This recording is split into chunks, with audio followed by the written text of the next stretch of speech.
ఓం నమో నారాయణాయ. ఓం నమ శివాయ. శ్రీమాత్రే నమ.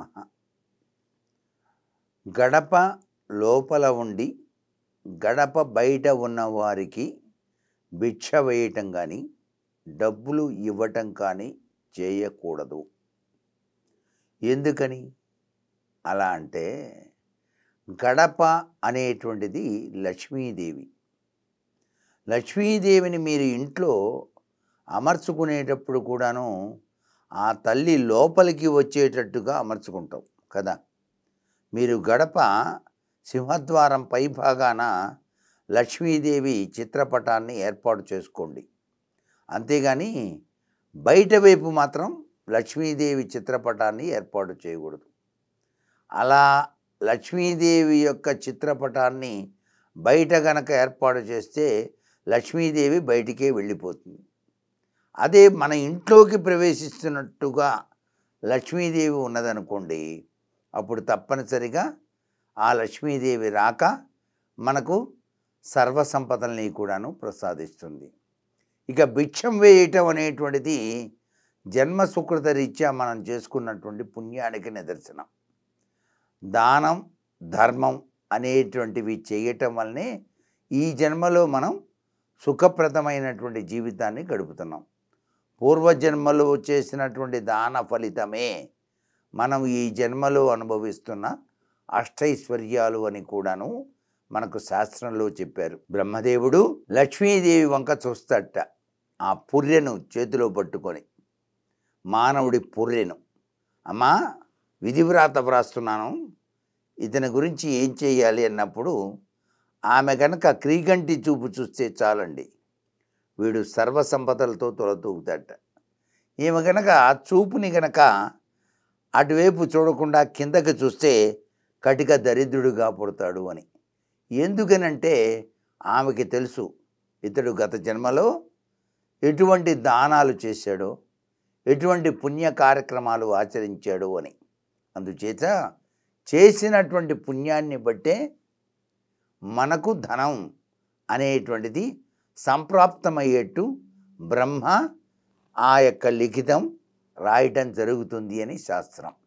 ఇక్కడ గడప బయట ఉన్న వారికి బయట లోపల నుంచి మనం డబ్బులు ఇవ్వటం మంచిది కాదు. ఎందుకంటే మధ్యలో గడప లక్ష్మి ఉంది కదండి. ఆ లక్ష్మీదేవిని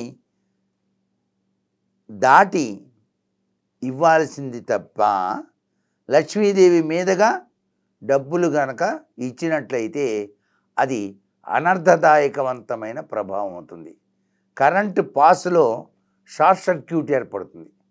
మనం చేసేటువంటి దానం అనేటువంటి ఆ యొక్క అద్భుతవంతమైన ప్రభావంలో షార్ట్ సర్క్యూట్ ఏర్పడితే ఏమవుతుంది?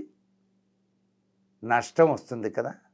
అందుకని గడప దాటి గనక అక్కడ నుంచున్నటువంటి వారికి గనక మనం భిక్ష వేసినట్లయితే వారు మన్ని సుఖీ భవ, ఆయుష్మాన్ భవ, అభీష్ట సిద్ధిరస్తు అని చెప్పేసి అంటారు.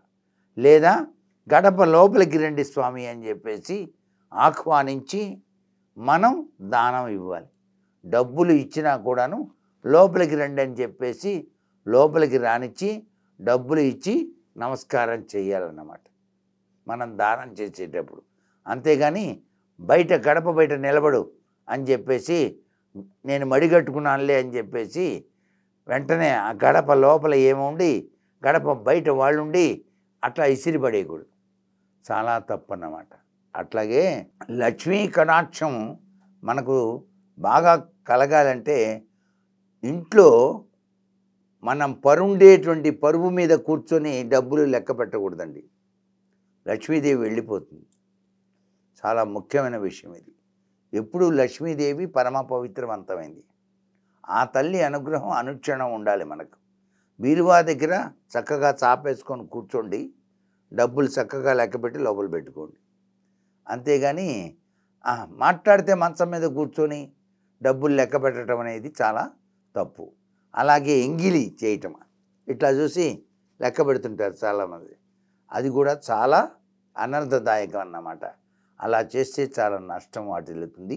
ఇవన్నీ కూడా మనకు శాస్త్రంలో చెప్పినటువంటి సనాతన సంప్రదాయాలు. వీటిని ఆచరించిన వారికి అదృష్టం వచ్చి తీరుతుంది సుమ. సర్వే జనా సుఖినో భవంతు.